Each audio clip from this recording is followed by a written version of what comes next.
বন্ধুর জন্মদিন থেকে বাসায় ফিরতেছি। রাত তখন 10টা কি 11টা হবে। গাড়ি না পাওয়ার কারণে হেঁটে যাইতেছি। রিক্সাওয়ালারাও এখন বড়লোক হয়ে গেছে। কেন যে বাসা থেকে গাড়ি নিয়ে বের হলাম না। আমি একা একা রাস্তা দিয়ে হাঁটতেছি।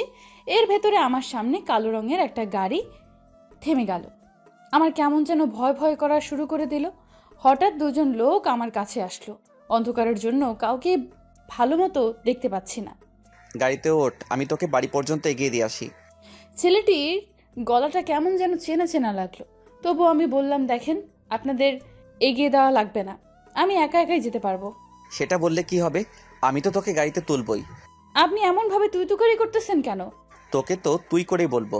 যদি তুই ছাড়া অন্য কোনো ভাষা থাকতো সেটা বলে ডাকতাম। আপনি কে? আমাকে দেখাবো, তার আগে তোকে যেটা বলছি সেটা কর। আমি আপনাদের কাউকে চিনি না, আমি আপনাদের সাথে যাব না। দোস্ত, এত তেল ভেজা ভেজা ওঠানো লাগবে না, তুই এটা ওর মুখে ধর। দে। তারপর আমি ওর কাছাকাছি চলে আসি। দেখেন, কাছে আসবেন না বলে দিলাম। কিন্তু কিছুক্ষণ পরে সে এসে আমার মুখে কি যেন ধরলো, আর আমি অজ্ঞান হয়ে তার কোলে ঢলে পড়ে যাই। ওকে গাড়িতে তুল তাড়াতাড়ি। আর ওকে নিয়ে আমাদের পুরনো বাড়িতে চল। আমি ওকে নিয়ে গাড়িতে শুইয়ে দিলাম। তারপর সুমন গাড়ি চালানো শুরু করে দিল। দেখ আবির, কোনো ভয় করবি না, তোকে যা যা করতে বলেছি সেটা করবি। সুমন, এটা করা কি ঠিক হবে? ও যা যা তোর সাথে করেছে তা কি তুই এত তাড়াতাড়ি ভুলে গিয়েছিস? না, কিছুই ভুলিনি। আমি ওকে নিয়ে ওদের বাড়িতে চলে গেলাম। তারপরে ওকে খাটে শুইয়ে দিলাম। মাথাটা ব্যথা করতেছে। আমি কোথায় আছি? চোখ খুলে দেখি একটা বাড়িতে আছি। চারদিকে ছোট ছোট নীল লাল সবুজ বাতি। রুমটা অনেক সুন্দরভাবে সাজানো। আমি তা দেখে প্রচন্ড ভয় পেয়ে গেলাম। আমি বলা শুরু করে দিলাম, কে কে আছেন, আর আমাকে এখানে কেন এনেছেন? কেন? হঠাৎ কারো গলা শুনতে পেলাম। তাহলে তোর ঘুম ভাঙছে। আপনি কে? সামনে আসছেন না কেন? আমি এসে সাদা বাতিটা জ্বালিয়ে দিলাম। তোর বাচ্চা তুই? তাহলে তুই আমাকে এখানে এনেছিস? তোকে আমি বাড়ি ছাড়া করেছি, সেটা কি তোর মনে নেই? সব কিছু মনে আছে, তার জন্যই তো এই ব্যবস্থা। তুই সেদিন আমার নামে ধর্ষণের অপবাদ দিয়েছিলি, তাই তোকে ধর্ষণ করে দেখিয়ে দিতে হবে না? আমি তোর নামে আবারও ধর্ষণের মামলা দেব। আমি খাট থেকে উঠে মারতে আসলাম। তোর এত সাহস! আমি ওকে ধাক্কা দিয়ে খাটের উপরে আবারও ফেলে দিলাম। তারপরে শার্ট খুলে ফেললাম। হারামের বাচ্চা, তুই আমার কাছে আসবি না বলে দিলাম কিন্তু। কাছে আসবো না? আমি এসে ওর দুহাত খাটের সাথে চেপে ধরলাম। আবির, আমার কিন্তু খুব লাগতেছে, ছাড় বলে দিলাম কিন্তু। লাগবেই তো, একটু পরে তো আরও লাগবে। এখন বল, তোর গায়ের জামা কাপড় তুই নিজের ইচ্ছেতে খুলে দিবি নাকি আমি খুলে নিব? তোর বাবা মা কি তোকে শিক্ষা দেয়নি? আগে তুই আমাকে একটু এখান থেকে বের হতে দে, তারপরে তো এই গ্রাম ছাড়া করবই তোকে, সাথে তোর বাবা মাকেও। একদম আমার মা বাবা নিয়ে কথা বলবি না। তুই আমার সাথে কি করেছিস সেটা আগে তুই ঠান্ডা মাথায় একটু ভাব। তুই ভিখারির বাচ্চা, তোর সাথে যা করেছি ভালোই করেছি। আবির, ছাড় বললাম কিন্তু। একবার যদি হাতটা ছাড়িস, তোকে আমি যে কি করব সেটা আমি নিজেও জানি না। আমি ওর হাত ছেড়ে দিলাম। ও আমাকে মারতে উঠে যায়। অমনি আমি ওর হাতটা ধরে ফেললাম। শোন, এতদিন তোর দিন ছিল, এখন থেকে শুরু হবে আমার দিন। তোর সব অত্যাচার এতদিন আমি মুখ বুজে সহ্য করে নিয়েছি, কিছুই বলিনি। আবির, আমাকে বাড়িতে যেতে দে। বাড়িতে যাবি? যা না। আমি উঠে মোবাইলটা বের করলাম। সেটা দেখে ও আমার মোবাইলটা জোরে আছাড় মারলো। তুই আমার মোবাইল ভাঙলি, কুত্তার বাচ্চা! আর কিছু বলতে পারলাম না। তার আগে ও আমাকে খাটের উপর ফেলে দিয়ে আমার উপরে উঠে পড়লো। কিছুক্ষণ পরে ওর ঠোঁটের সাথে আমার ঠোঁট এক করে দিল। আমি ছাড়ানোর জন্য অনেক চেষ্টা করতেছি, কিন্তু পারতেছি না। অনেকক্ষণ পরে ও আমাকে ছেড়ে দিল। আমাকে কিস করছিস কেন, কুত্তার বাচ্চা? এত গালি দিস না। যত গালি দিবি তত তোর কষ্ট সহ্য করতে হবে। তোকে যদি আমি ফাঁসিতে ঝোলাতে না পারি, তাহলে আমি ফারজানা না। এখান থেকে আগে তো বাসায় ফিরে নে, তারপরে ভাববি এসব কথা। এখন আমি যেটা বলি সেটা কর। তুই সব কিছু খুলবি নাকি আমি খুলবো? আমি তোকে এসব কিছুই করতে দেব না। তাহলে দেখি, আমারই জোর করে খুলতে হবে। দেখ আবির, আমি কিন্তু ভালোই ভালোই বলতেছি, তুই কিন্তু বাঁচতে পারবি না। আগে বল, তুই আমার সাথে এমন কেন করলি? তোকে তো আমি ভালোবেসেছিলাম। তুই ভিখারির বাচ্চা, তোর সাথে এটা করা ছাড়া আর কি করব? তবে দেখ, এই ভিখারির বাচ্চার কাজ। আমি ওর জামা এক টান দিয়ে খুলে ফেললাম। সেটা দেখে ও চিৎকার দিতে লাগলো, কিন্তু আমি ওকে বেশিক্ষণ চিৎকার দিতে দেইনি। তার আগে 4 ঠোঁট এক করে দিলাম, তারপরে হারিয়ে গেলাম মিলনে। কান্না করতে করতে সরে আসলাম। আমি ব্যথায় চিৎকার করতেছি। আবির, আমার অনেক কষ্ট হইতেছে, ছাড় আমাকে। যতক্ষণ আমার তৃপ্তি না মিটবে ততক্ষণ এভাবে সহ্য করতে হবে। একবার বাড়িতে যেতে দে, তারপরে তোর বাবা মাকে যে বলবো আপনাদের ছেলের জন্মের কি ঠিক নেই। আমি ওর গালে আবার 2টো চড় মেরে বললাম, তোকে আমি এখানার থেকে ছাড়ছি না। কেন, আমাকে কি তুই মেরে ফেলবি? মারবো না, তবে তোকে ধুকে ধুকে মারবো। আমাকে ছাড়, আমি আর পারতেছি না। আমার তৃপ্তি মিটিয়ে আমি ওয়াশরুমে চলে আসি। এর ভিতরে সুমন কল দিল। কাজ কত দূর? কাজ শেষ হয়েছে। তুই কি কাজী সাহেবকে নিয়ে এসেছিস? আর ফারজানার জন্য কিছু শপিং এনেছি, এগুলো তুই এখান থেকে নিয়ে যা। আমি ফ্রেশ হয়ে ওদের কাছ থেকে শপিংয়ের ব্যাগ নিয়ে আসলাম। তারপরে ফারজানার কাছে চলে আসি। এসে দেখি ও কাঁদতেছে। আমার সারা শরীর ব্যথা করতেছে। আমি কি করব বুঝতেছি না। আমাকে যেইভাবেই হোক না কেন এখান থেকে বের হতে হবে। ও এটা আমার সাথে কি করে করলো? সব কিছু প্রতিশোধ নিব। ওকে যদি আমি টুকরো টুকরো করে নদীতে না ভাসাতে পারি তাহলে আমি ফারজানা না। এর ভেতর আবির এসে বলল, অনেক কাঁদছিস, এখন এগুলো পরে বিয়ের জন্য রেডি হ। তোর মতো হারামির বাচ্চাকে আমি বিয়ে করব? হাসালি। বিয়ে করবি না মানে? মরে গেলেও তোকে আমি বিয়ে করব না। আবির, ছাড়, আমি কিন্তু চুলে ব্যথা পাচ্ছি। 10 মিনিটের মধ্যে এগুলো সব পরে নিবি। আমার কথা আমি তোকে আগেই বলে দিয়েছি, আমি তোকে বিয়ে করব না। এতে যদি তুই আমাকে মেরেও ফেলিস, ফেল। বিয়েতে রাজি করাতে না পারলে বড় একটা মুশকিল হয়ে যাবে। হঠাৎ আমার মাথায় একটা বুদ্ধি আসলো। বললাম, তুই বাড়িতে যাবি তাই না? আচ্ছা যা, তবে কাপড় ছাড়াই যাবি। তুই তো এত বাজে ছিলি না, তুই এখন এতটা বাজে হয়ে গেছিস। শোন, আমাকে বাজে বানানোর কারণটা শুধু তুই। তুই আমার সাথে এমন কোনো কাজ নেই যেটা করিসনি। অপমানের পর অপমান করেছিস। আমার মনে মনে একটা বুদ্ধি আসলো। তোকে আমি বিয়ে করার স্বাদ চিরতরের জন্য খুঁচিয়ে দেব। এখান থেকে আমি যাব ঠিকই, তবে তোর রক্ত দিয়ে গোসল করে যাব। আমি ওর কাছ থেকে শাড়ি নিলাম, তারপরে ওয়াশরুমে চলে যাই, তারপরে ফ্রেশ হয়ে ওর কাছে চলে আসি। ওকে বউয়ের সাজে অনেক সুন্দর লাগতেছে। মেয়েটির চোখ দুটো এত মায়াবী, তবুও ওর ভিতরে কেন এত অহংকার? আবির, এখনো সময় আছে, তুই আমায় বাড়ি দিয়ে আয়। আমার সাথে তুই লেগে কিন্তু ঠিক করবি না। 6 মাস পরে এমনিতেই বাড়িতে যেতে পারবি, যখন ডিভোর্স লেটারটা তোর হাতে পাবি। মনে মনে ভাবলাম, সব তাহলে প্ল্যান করা। তুই ভাবিস না তোকে আমি ছেড়ে দেব। এসব করার প্রতিশোধ আমি নিয়েই ছাড়বো। আমি ওর দিকে তাকিয়ে রয়েছি। এর ভিতরে দরজায় কড়া নাড়ার আওয়াজ পেলাম। আবির, ফারজানাকে নিয়ে নিচের তলা যাই, এখানে আমরা বসে আছি। কাজী সাহেব সেই কখন থেকে বসে আছেন।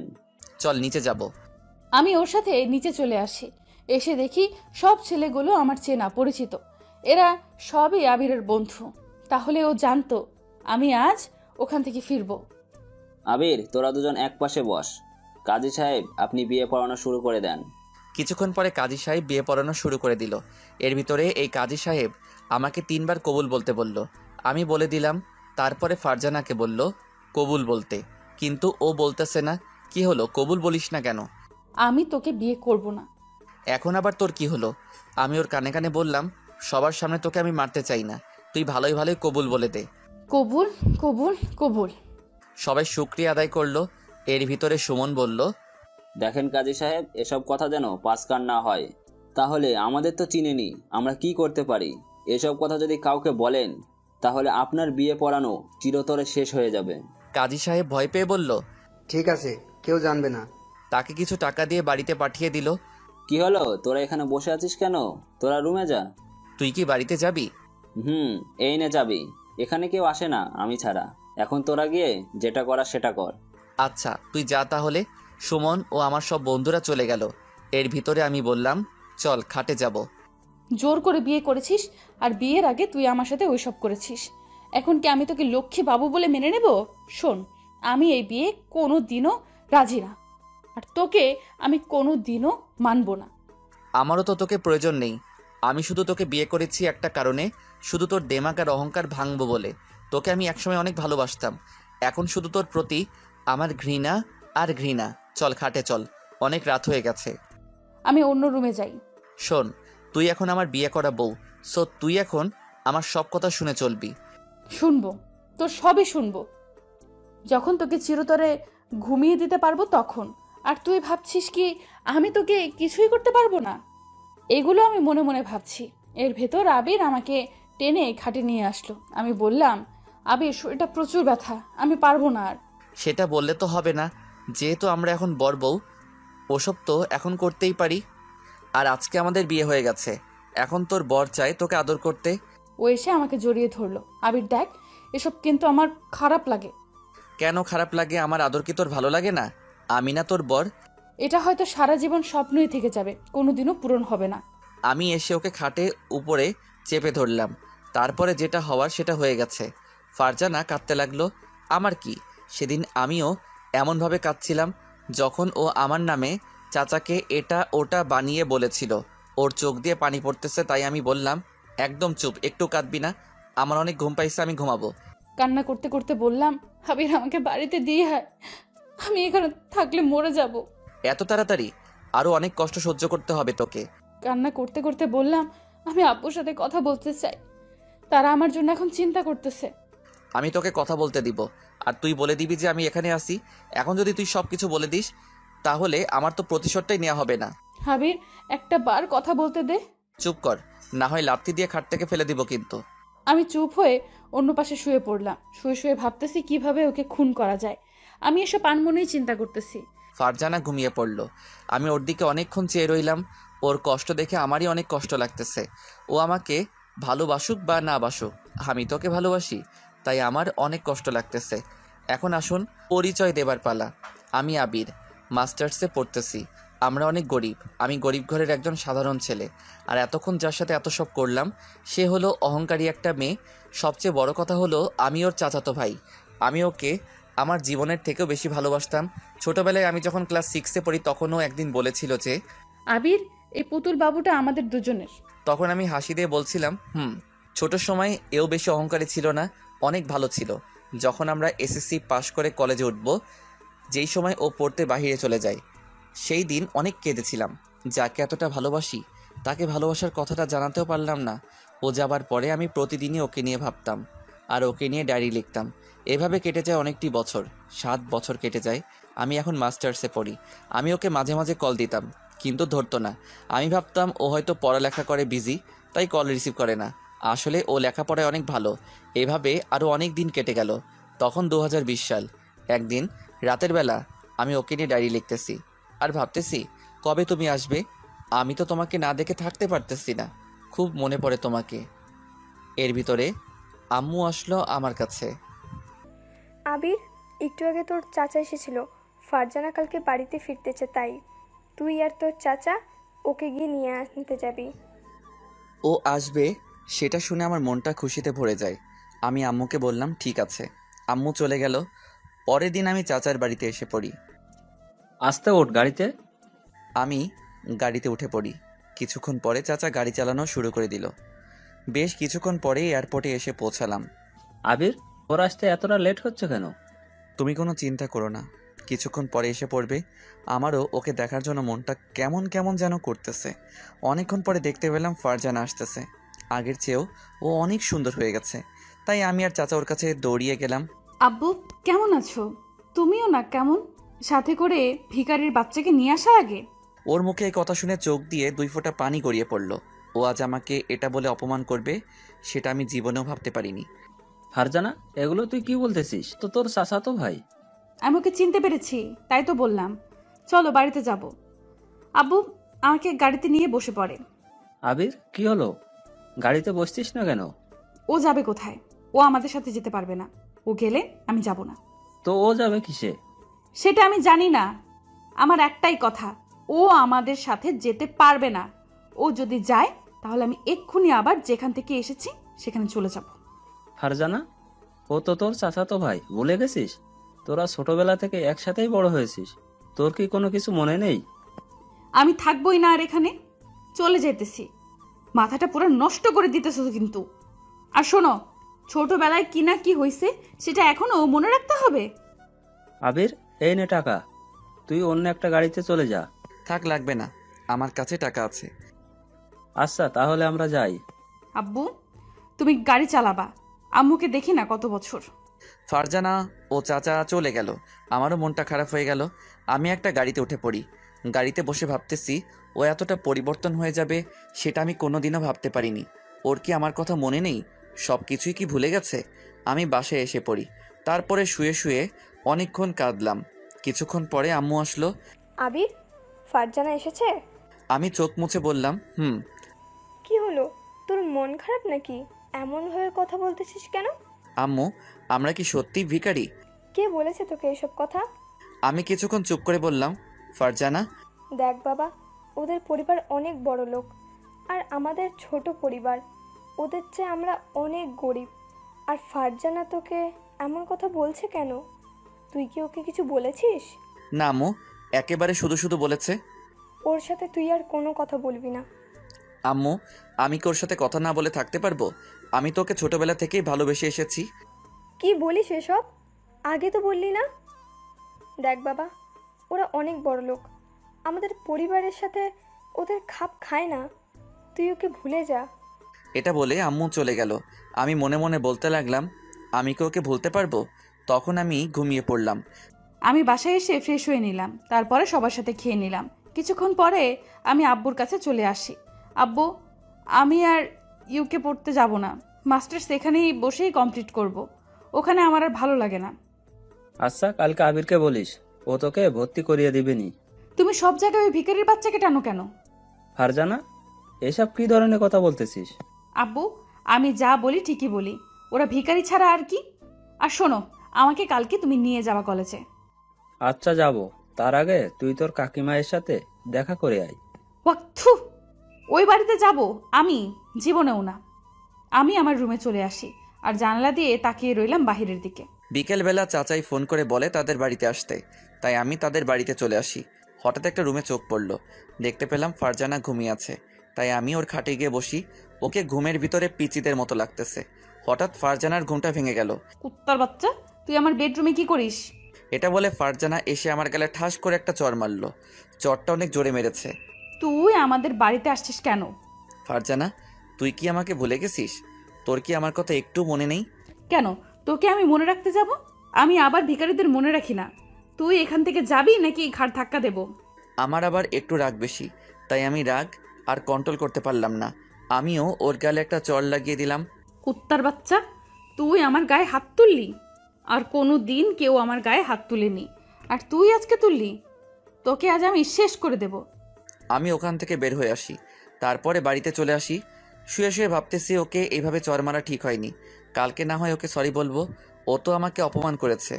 পরের দিন কলেজে এসে পড়ি। এসে মন খারাপ করে কলেজে বসে আছি। এর ভিতরে সুমন আসলো। কিরে দোস্ত, কি হয়েছে?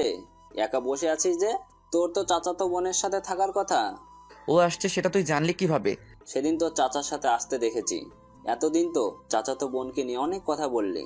বাদ দে তো, ভালো লাগতেছে না। এর ভিতরে দেখতে পেলাম চাচার সাথে ফারজানা আমাদের কলেজের দিকে আসতেছে। মনে মনে ভাবলাম, ও কি আমাদের সাথে ভর্তি হবে নাকি? দোস্ত, ভাবি বলে ডাকবো নাকি? সুমন, তোকে আমি সব কিছু বলতেছি, প্লিজ ওকে কিছু বলিস না। ওকে, বল তাহলে। বলবো, বাট ছুটির পরে। আমি কলেজের ভিতরে এসে পড়ি। কিছুক্ষণ পরে দেখতে পেলাম ও ভর্তি হয়ে আমাদের ক্লাসে ঢুকে পড়লো। কিছুক্ষণ পরে দেখতে পেলাম কতগুলো ছেলেদের সাথে ও হাত মিলাতে লাগলো। ওদের এক একজনের বাবা কোটিপতি। আমার দেখে খারাপ লাগতেছে। আবির, দেখছিস ওই ছেলেগুলো কি বাজে? তোর চাচাতো বোন কিভাবে পারলো ওদের সাথে মিশতে? ওদের অনেক টাকা আছে, তাই হয়তো মিশেছে। মানে বুঝলাম না, একদিনেই এত কাছের বন্ধু হয়ে গেল? তুই গিয়ে ওদের সম্পর্কে ওর কাছে সব বল। সেটা বলে হয়তো আর কাজ হবে না। তোকে বলছি না, আমি সব কিছু বলবো কলেজ ছুটি হবার পরে। আমি ফারজানার কাছে চলে আসি। বললাম, ফারজানা, ওদের সাথে মিশিস না, ওরা অনেক বাজে। আমি কার সাথে মিশবো আর কার সাথে মিশবো না সেটা কি তোকে বলে দিতে হবে? তোর কথা শুনতাম যদি তুই আমাকে কালকে রাতে চড় না মারতি। আচ্ছা, তার জন্য আমি সরি, তবুও ওদের সাথে মিশিস না।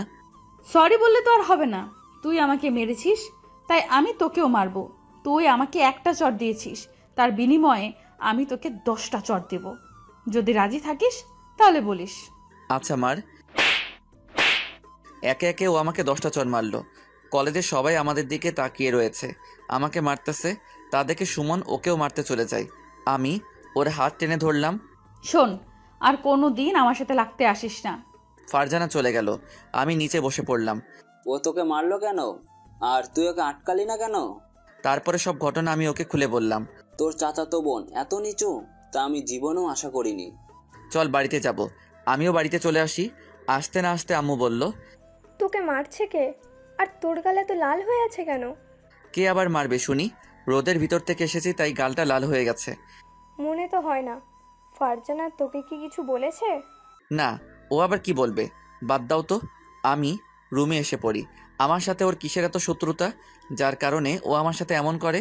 হয়তো আমরা গরিব, তাই ও আমার সাথে এমন করে। আমার ভালোবাসাটা কি তাহলে মিথ্যা হয়ে যাবে? আমি আমার ভালোবাসাটা মিথ্যা হতে দিব না। পরের দিন কলেজে এসে দেখি ফারজানা সেই ছেলেগুলোর সাথে বসে আছে, তাই আমি ওকে ডাক দিলাম। কি হয়েছে, ডাকতে আসছিস কেন? তোকে আমি ওদের সাথে কথা বলতে বারণ করেছি। তুই কি আমার বয়ফ্রেন্ড যে তোর কথা শুনবো? দেখ, আমার বিষয়ে মাথা ঘামানো বন্ধ কর। কালকে তো তুই বললি যে ওদের কারোর সাথে আর কথা বলবি না।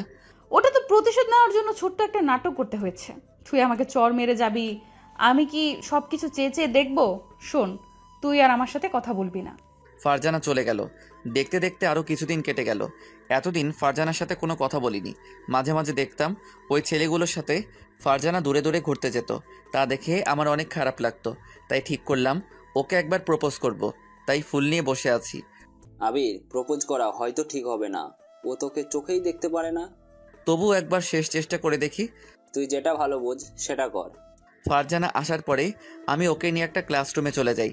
এক পর্যায়ে ও আসতে চাইছিল না, তবু আমি ওকে জোর করে নিয়ে এসেছি।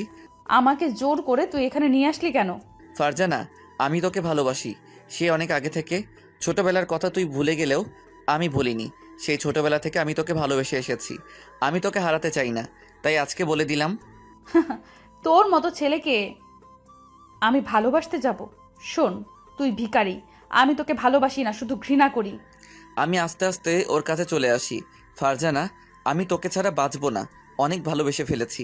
এটা বলে ও আমাকে জড়িয়ে ধরলো। আবির ছাড়, না হয় আমি কিন্তু চিৎকার করব। আমি ছাড়বো না, বল না তুইও আমাকে ভালোবাসিস। আমি ওকে ধাক্কা দিয়ে ছাড়িয়ে নিলাম। বললাম, শোন হারামির বাচ্চা, তুই আজকে আমাকে জড়িয়ে ধরে ঠিক করিসনি। এর জন্য তোকে অনেক দুঃখ পোহাতে হবে, মনে রাখিস। আমি আর ওখানে দাঁড়ালাম না, ওখান থেকে বাড়িতে চলে আসি। ও আমাকে জড়িয়ে ধরেছে। হারামির বাচ্চাকে যদি আমি বাড়ি না ছাড়া করতে পারি, তাহলে আমিও ফারজানা নই। আমি মনে মনে ভাবা শুরু করে দিলাম, কি করা যায়, কিভাবে সম্ভব। হঠাৎ আমার মাথায় একটা বুদ্ধি আসলো। আজ রাতে যা হওয়ার হবে। রাতের বেলা আব্বুর কাছ থেকে আবিরের নাম্বার নিয়ে ওকে কল দিতে লাগলাম। হ্যালো, কে? আমি ওকে মিষ্টি করে বললাম, আমি ফারজানা। আবির শোনো, তুমি আমাদের বাড়িতে এখনই চলে আসো, তোমার সাথে আমার কথা আছে। আর আজকের ব্যবহারের জন্য আমি সরি। এতে সরি বলার কি আছে? আমি তোর সাথে রাগ করিনি। রাগ না করলে তাড়াতাড়ি আমাদের বাড়িতে চলে আসো। আমি রাতের বেলা চলে আসি ওদের বাড়িতে। আমার রুমের ভেতরে ঢুকো। আমি ওর রুমের ভিতরে ঢুকে পড়ার পর ও দরজাটা আটকিয়ে দিল। আমাকে তুই ভালোবাসবি তাই না? তোর এই ভালোবাসাকে আজ আমি চিরতরে শেষ করে দিতেছি, দাঁড়া তুই। আমি ওকে গিয়ে জড়িয়ে ধরে চিৎকার দেওয়া শুরু করে দিলাম। ফারজানা, এভাবে চিৎকার দিতেছো কেন? আব্বু, তুমি কই গেলা? ও আমাকে শেষ করে দিতেছে। কিছুক্ষণ পরে কাকা কাকিমা আসলো। তারা এসে ডাক দিতে লাগলো। ফারজানা গিয়ে দরজা খুলে দিল। দেখো না আব্বু, ও আমার সাথে জোর করে কি সব করতে চেয়েছিল। আবির, তুই এখানে কি করে? আমি বলতেছি, ও আসলে আমার খাটের নিচে লুকিয়ে ছিল, আর সুযোগ পেয়ে আমার সাথে যা খুশি সেটা করতে চেয়েছে। আমি কি বলবো বুঝতেছি না। ওর কথাগুলো আমি শুধু শুনতেছি। আমি কিছু বলার ভাষা হারিয়ে ফেলেছি। কিছুক্ষণ পরে চাচা এসে আমার গালে দুটো চড় মেরে বলল, তুই আর আমাদের বাড়িতে আসবি না। আর তোর আব্বুকে আমি এখনই জানাচ্ছি এসব। কান্না করতে লাগলাম। আমি আর ওখানে দাঁড়ালাম না, চলে আসি। বাড়িতে আসার সাথে সাথে আব্বু বাড়িতে এসে আমাকে দুটো চড় মেরে বাড়ি থেকে বের করে দেয়। কিন্তু আম্মু এসব কথা বিশ্বাস করেনি। আম্মু অনেকবার আমাকে বাড়িতে থাকতে বলে, কিন্তু আমি থাকিনি। সেই দিন মন চাইছিল মরে যাই। এরপর আমি রাস্তায় বসে আছি, এমন সময় সুমন আসলো ওর বাইক নিয়ে। চল আমাদের বাড়িতে, তোর আম্মু আমাকে সব বলেছে। আমি কোথাও যাব না, আজকে আমার শেষ দিন, আমি আর বাঁচতে চাই না। শালা, তোকে কিন্তু আমি মেরেই ফেলবো। আমি ওর সাথে ওদের বাড়িতে চলে আসি। এখানে অনেক দিন থাকার পরে আম্মু আমাকে ফোন দিয়ে বলে বাড়িতে আসতে, কিন্তু আমি আসিনি। তারপরে সুমন একদিন একটা বুদ্ধি দিল, ওকে ওর পাপের শাস্তি দিতে হবে। আমি প্রথমে রাজি ছিলাম না, তারপরে ও অনেকবার বলার পরে আমি রাজি হলাম। তারপরে ঘটনা তো আপনারা জানেনই। ওকে আমি এখানে তুলে নিয়ে আসি। এর ভিতরে ও নাকি আমার আম্মুর সাথে খারাপ ব্যবহার করেছে, সেটা আম্মু সেদিন আমাকে কাঁদতে কাঁদতে বলছিল। আমি তখন ভাবছিলাম ওকে পাপের শাস্তি দিতেই হবে। ওর এত অহংকার, আমার এটা ভাঙতেই হবে। এখন আসুন বাস্তবে। আমি দেখি ও ঘুমিয়ে গেছে, তাই আমিও ঘুমিয়ে পড়লাম। সকালবেলা কারো ডাকের কারণে ঘুমটা ভেঙে গেল। আবির, দরজা খোল, আর এসব নেই। আমি এসে দরজা খুলে দিলাম, তাকিয়ে দেখি ও আমাদের জন্য খাবার নিয়ে এসেছে। এসব খেয়ে নে। আয় ভিতরে আয়। ওকে ভিতরে নিয়ে ফারজানাকে ডাকা শুরু করে দিলাম। এই ফারজানা, ওঠ, অনেক ঘুমিয়েছিস। আমি ঘুম থেকে উঠে পড়ি। ফ্রেশ হয়ে এসব খেয়ে নে। আর শোন, আজকে থেকে তোর নিজে নিজে রান্না করতে হবে। আমি রান্না করতে পারি না তো, আর আমি কখনো রান্নাও করিনি। পারো না, শিখতে হবে।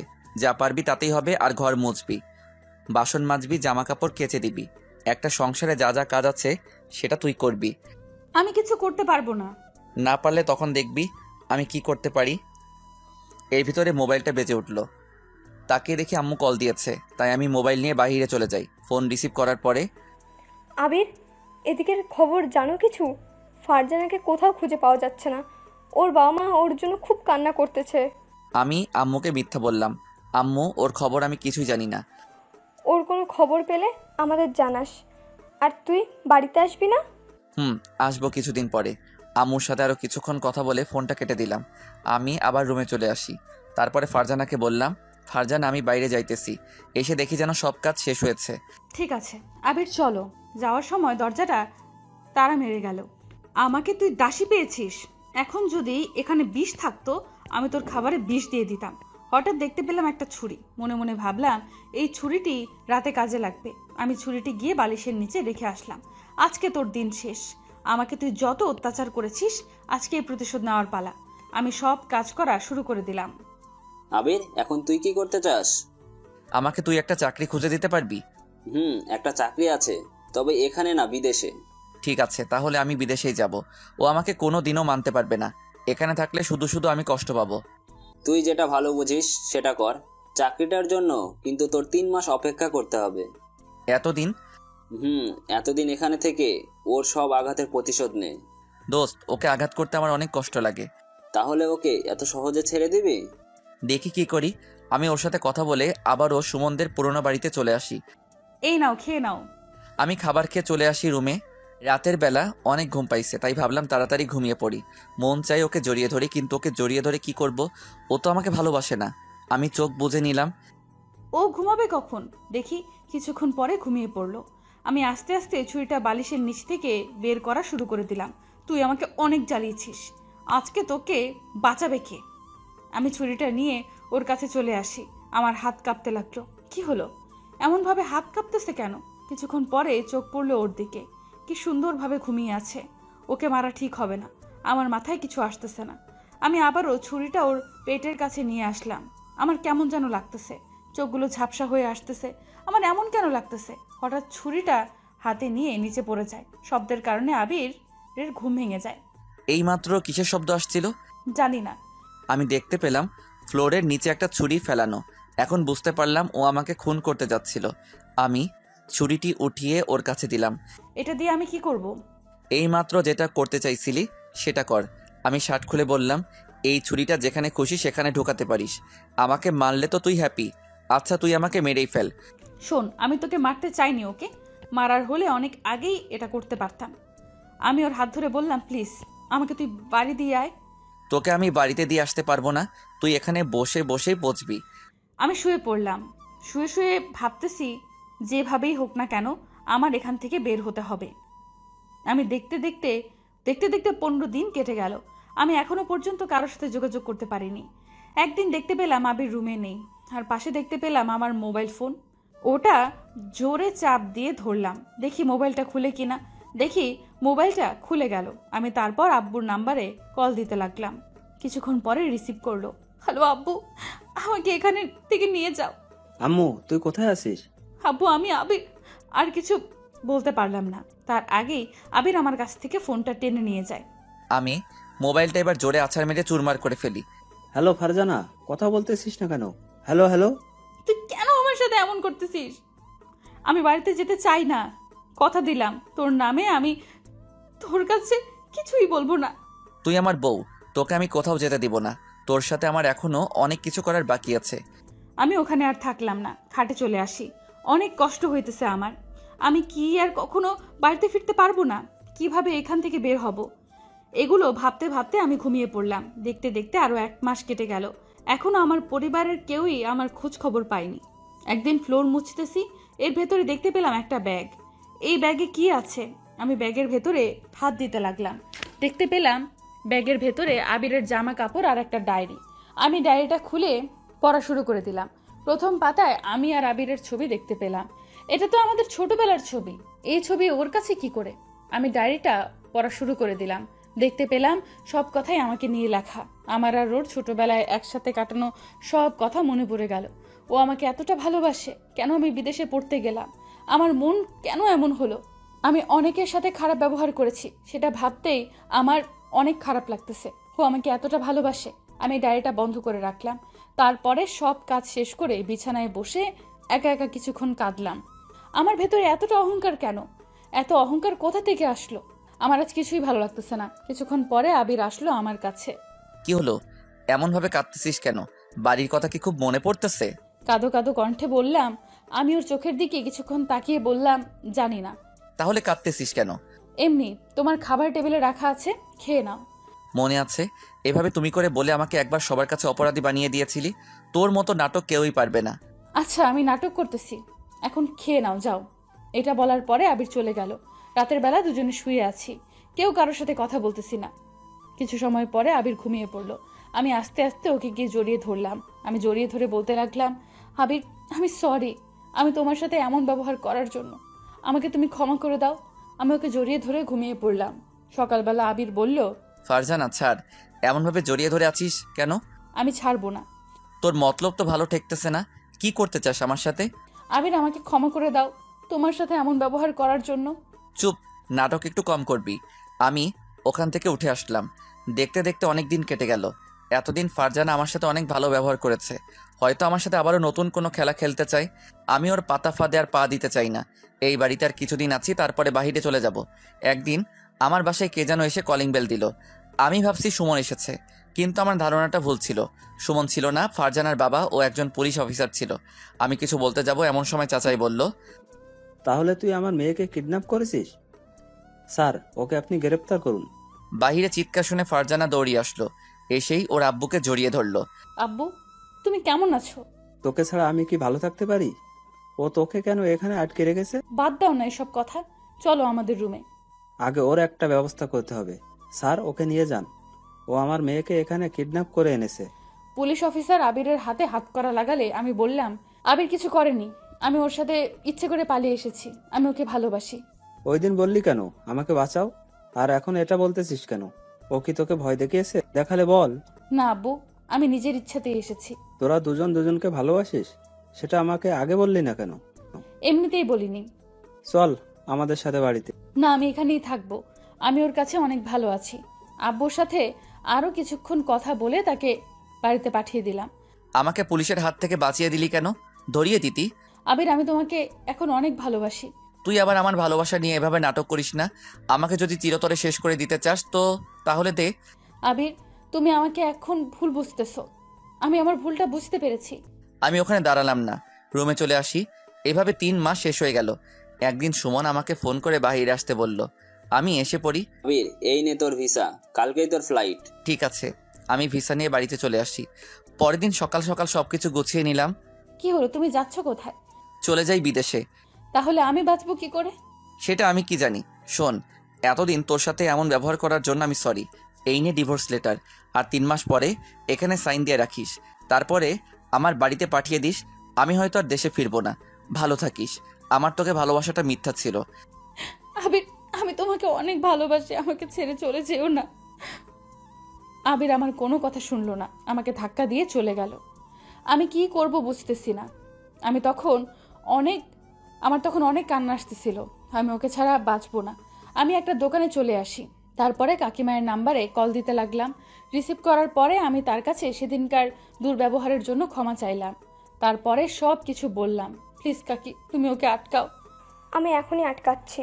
আমি এয়ারপোর্টের কাছে চলে আসি। সব ছেড়ে চিরতরে চলে যাচ্ছি। এর ভিতরে আমি দেখতে পেলাম আম্মু আমাকে ধরে আমার গালে একটা চড় লাগিয়ে দিল। তুই বিদেশে যাচ্ছিস আর একটাবার আমাকে জানানোর প্রয়োজন মনে করলি না? তোমাকে জানালে আমাকে যেতে দিবা না, তাই জানাইনি। এর ভিতরে দেখতে পেলাম ফারজানা দৌড়ে এসে আমাকে আম্মুর সামনে জড়িয়ে ধরলো। সেটা দেখে আম্মু অন্য পাশে চলে গেল। আর কষ্ট দিও না, আমি এখন আর আগের মেয়ে নই, অনেক ভালো হয়ে গেছি। তোমাকে এখন আমি অনেক ভালোবাসি, প্লিজ আমাকে ছেড়ে যেও না। ছাড়, যাবো না আমি কোথাও। আমি ছাড়বো না। ফারজানা, আম্মু আছে তো, আর এখানে অনেকেই আছে। আমাকে তুমি ভালোবাসো বলো। তোকে তো আমি অনেক আগে থেকে ভালোবাসি। এটা বলে আমিও ওকে জড়িয়ে ধরলাম। বাড়িতে আসার পরে আমাদের আবার নতুন করে বিয়ে দিল। আজ আবারও আমার বাসর রাত, তাই ঢুকে পড়লাম। ও এসে আমাকে সালাম দিল। এই শোনো না, আমাকে একটু কোলে নিয়ে খাটে চলো। আমি ওকে কোলে নিয়ে খাটে চলে আসি। এখন আমাকে শক্ত করে জড়িয়ে ধরো। তুমি আগে ধরো, তারপরে আমি ধরবো। না, তুমি আগে ধরবা। আজকেও আগে আমি ধরেছি। আমি ওকে জড়িয়ে ধরলাম, এরপরে ও আমাকে জড়িয়ে ধরলো। এই শোনো না, আমাকে একটা পাপ্পি দাও না। তুমি আগে দাও। এটা বলার পরে 4 ঠোঁট এক করে দিলাম। বেশ কিছুক্ষণ পরে ছেড়ে দিলাম। আবির আমাকে আরো জোরে জোরে জড়িয়ে ধরলো আর বলতে লাগলো, অনেক ভালোবাসি তোমাকে। আমি অনেক ভালোবাসি। এরপর থেকে শুরু হলো আমাদের ভালোবাসা, সুন্দর একটা জীবন। দোয়া করবেন আমাদের জন্য, সারা জীবন এমন যেন থাকতে পারি। দেখা হবে আবারও আপনাদের সাথে নতুন কোনো গল্পে। ততক্ষণ ভালো থাকবেন, সুস্থ থাকবেন, আর ভালো রাখবেন আপনার ভালোবাসার মানুষটিকে। পুরো স্টোরিটা কেমন লাগলো তা না হয় কমেন্ট করে বলে যাবেন।